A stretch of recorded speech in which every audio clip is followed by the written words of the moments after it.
Hey everyone, in today's video I am going to show you how to change your lock screen using focus modes on your iPhone. This feature is perfect for customizing your iPhone's look and feel based on different situations. Let's get into it. Method first, change lock screen via settings.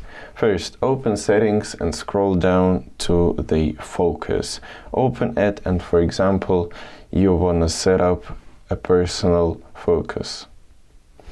Just simply tab customize focus and then customize screen. You can choose either a lock screen or home screen.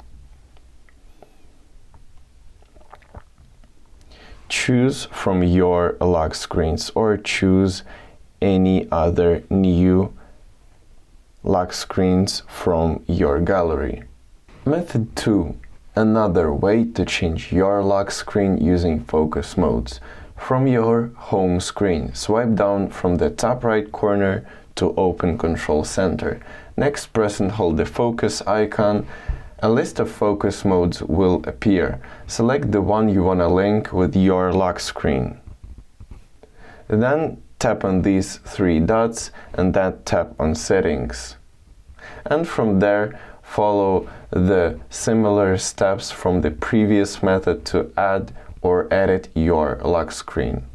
If you found this video helpful, don't forget to hit that like button and subscribe for more iPhone tips. Thank you for watching.